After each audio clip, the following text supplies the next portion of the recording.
What's the millennial question? Apparently, millennials as a generation, which is a group of people who were born approximately 1984 and after,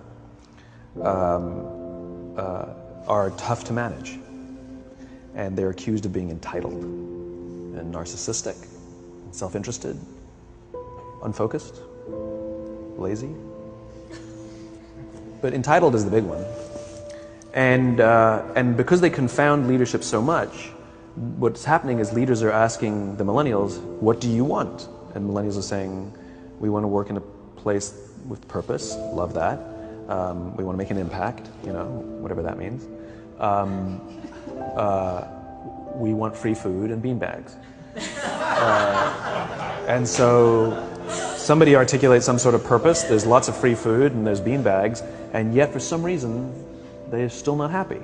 And that's because they're missing, there's a missing piece.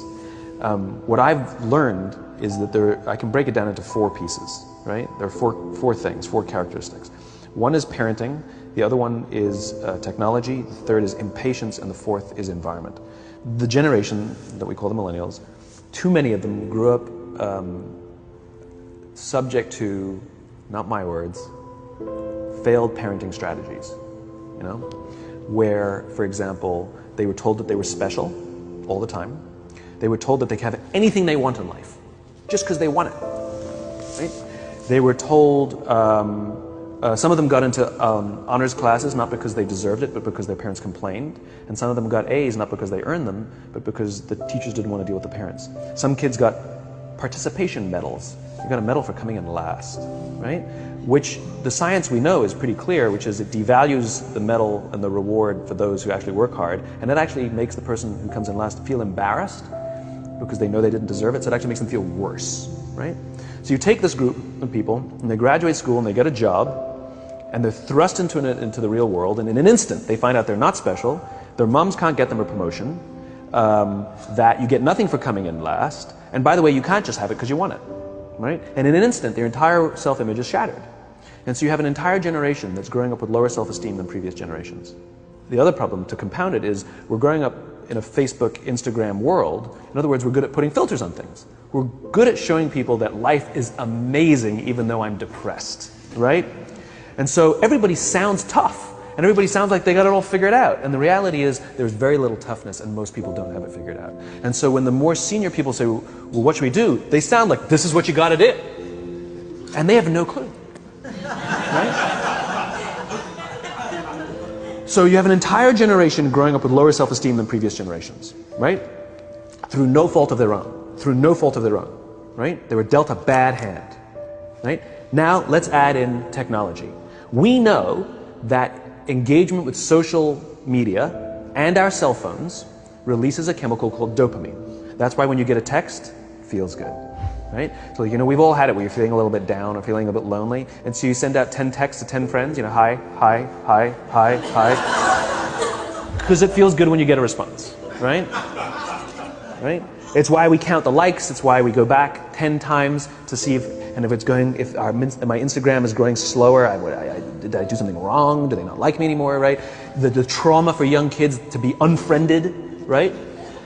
Because we know when you get a hit of dopamine, which feels good. It's why we like it, it's why we keep going back to it. Dopamine is the exact same chemical that makes us feel good when we smoke, when we drink, and when we gamble. In other words, it's highly, highly addictive, right? We have age restrictions on smoking, gambling, and alcohol, and we have no age restrictions on social media and cell phones, which is the equivalent of opening up the liquor cabinet and saying to our teenagers, hey, by the way, this adolescence thing, if it gets you down. But that's basically what's happening. That's basically what's happening, right? That's basically what happened. You have an entire generation that has access to an addictive, numbing chemical called dopamine through social media and cell phones as they're going through the high stress of adolescence. Why is this important? Almost every alcoholic discovered alcohol when they were teenagers. When we're very, very young, the only approval we need is the approval of our parents. And as we go through adolescence, we make this transition where we now need the approval of our peers. Very frustrating for our parents, very important for us. It allows us to acculturate outside of our immediate families into the broader tribe. right? It's a highly, highly stressful and anxious period of our lives, and we're supposed to learn to rely on our friends. Some people, quite by accident, discover alcohol and numbing effects of dopamine to help them cope with the stresses and anxieties of adolescence. Unfortunately, that becomes hardwired in their brains, and for the rest of their lives, when they suffer significant stress, they will not turn to a person, they will turn to the bottle. Social stress, financial stress, career stress, that's pretty much the primary reasons why an alcoholic drinks, right? What's happening is, because we're allowing unfettered access to these dopamine-producing devices and media, basically it's becoming hardwired, and what we're seeing is, as they grow older, too many kids don't know how to form deep, meaningful relationships. Their words, not mine. They will admit that many of their friendships are superficial. They will admit that their friends, that they don't count on their friends, they don't rely on their friends, they have fun with their friends, but they also know that their friends will cancel on them if something better comes along. Deep, meaningful relationships are not there because they never practice the skill set, and worse, they don't have the coping mechanisms to deal with stress. So when significant stress starts to show up in their lives, they're not turning to a person, they're turning to a device, they're turning to social media, they're turning to these things which offer temporary relief. We know, the science is clear, we know that people who spend more time on Facebook suffer higher rates of depression than people who spend less time on Facebook, right? These things balance, right? There's nothing wrong with social media and cell phones. It's the imbalance, right? If you're sitting at dinner with your friends and you're texting somebody who's not there, that's a problem. That's an addiction.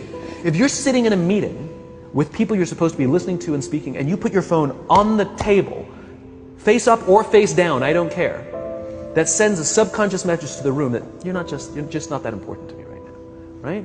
That's what happens. And the fact that you cannot put it away is because you are addicted, right? If you wake up and you check your phone before you say good morning to your girlfriend, boyfriend, or spouse, you have an addiction. And like all addiction, in time, it'll destroy relationships, it'll cost time, and it'll cost money, and it'll make your life worse, right? So you have a generation growing up with lower self-esteem that doesn't have the coping mechanisms to deal with stress, right? Now you add in the sense of impatience, right? They've grown up in a world of instant gratification. You want to buy something, you go on Amazon, it arrives the next day. You want to watch a movie? Log on and watch a movie. You don't check movie times. You want to watch a TV show? Binge. You don't even have to wait week to week to week, right? I know people who skip seasons just so they can binge at the end of the season, right? Instant gratification. You want to go on a date, you don't even have to learn how to be like, hey. You don't even have to learn and practice that skill. You don't have to be the uncomfortable one who says yes when you mean no, and says no when you mean no, but yes when you... You don't have to swipe right. Bang, I'm a stud. Right? You don't have to learn the social coping mechanisms. Right? Everything you want, you can have instantaneously. Everything you want, instant gratification. Except job satisfaction and strength of relationships, there ain't no app for that. They are slow, meandering, uncomfortable, messy processes. And so I keep meeting these wonderful, fantastic, idealistic, hardworking, smart kids. They've just graduated school. They're in their entry-level job. I sit down with them and I go, how's it going? They go, I think I'm going to quit. I'm like, why? They're like, I'm not making an impact. I'm like, you've been here 8 months. You know? It's as if they're standing at the foot of a mountain and they have this abstract concept called impact that they want to have in the world, which is the summit. What they don't see is the mountain. I don't care if you go up the mountain quickly or slowly, but there's still a mountain. And so what this young generation needs to learn is patience. That some things that really, really matter, like love, or job fulfillment, joy, love of life, self-confidence, a skill set, any of these things, all of these things take time. Sometimes you can expedite pieces of it, but the overall journey is arduous and long and difficult. And if you don't ask for help and learn that skill set, you will fall off the mountain, or you will, the worst case scenario, and we're already seeing it, the worst case scenario is we're seeing an increase in suicide rates. We're seeing an increase in this generation. We're seeing an increase in accidental deaths due to drug overdoses. We're seeing more and more kids drop out of school or take leaves of absence due to depression. Unheard of. This is really bad. The best case scenario, those are all bad cases, right? The best case scenario is you'll have an entire population growing up and going through life and just never really finding joy. They'll never really find deep, deep fulfillment in work or in life. They'll just waft through life and it'll be just, it's fine. How's your job? It's fine. The same as yesterday. How's your relationship? It's fine. Like that's the best case scenario. Which leads me to the fourth point, which is environment. Which is we're taking this amazing group of young, fantastic kids who were just dealt a bad hand. It's no fault of their own. And we put them in corporate environments that care more about the numbers than they do about the kids. They care more about the short-term gains than the long-term life of this young human being. We care more about the year than the lifetime, right? And so we are putting them in corporate environments that aren't helping them build their confidence, that aren't helping them learn the skills of cooperation, that aren't helping them overcome the challenges of a digital world and finding more balance, that isn't helping them overcome the need to have instant gratification and teach them the joys and impact and the fulfillment you get from working hard on something for a long time that cannot be done in a month or even in a year. And so we're thrusting into them in corporate environments, and the worst part about it is they think it's them. They blame themselves. They think it's them who can't deal. And so it makes it all worse. It's not. I'm here to tell them it's not them. It's the corporations. It's the corporate environments. It's the total lack of good leadership in our world today that is making them feel the way they do. They were dealt a bad hand, and I hate to say it, but it's the company's responsibility. Sucks to be you. Like, we have no choice, right? This is what we got, and I wish that society and their parents did a better job. They didn't. So we're getting them in our companies, and we now have to pick up the slack. We have to work extra hard to figure out the ways that we build their confidence. We have to work extra hard to find ways to teach them the social skills that they're missing out on. There should be no cell phones in conference rooms. None. Zero. And I don't mean the kind of like sitting outside waiting to text. I mean like when you're sitting and waiting for a meeting to start, this is what we all do. We all sit here and wait for the meeting to start. Meeting starting? Okay. And we start the meeting. No, that's not how relationships are formed. Remember we talked about it's the little things? Relationships are formed this way. We're waiting for a meeting to start and we go, how's your dad? I heard he was in the hospital. Oh, he's really good. Thanks for asking. He's actually at home now. Oh, I'm really glad. It was really amazing. I know, I was really scared for a while. That's how you form relationships. Hey, did you ever get that report done? Oh my God, no, I didn't. I'll help you out. Can I help you out with that? Really? That's how trust forms. Trust doesn't form at an event in a day. Even bad times don't form trust immediately. It's the slow, steady consistency. And we have to create mechanisms where we allow for those little innocuous interactions to happen. But when we allow cell phones in conference rooms, we just, okay, have the meeting. And then my favorite is like when there's a cell phone there and you go like this, you go. It rings and you go. I'm not going to answer that. Mr. Magnanimous, you know?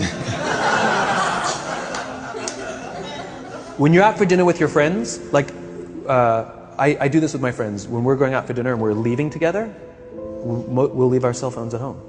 Who are we calling? Maybe one of us will bring the phone in case we need to call an Uber or take a picture of our meal. Goes without saying, come on.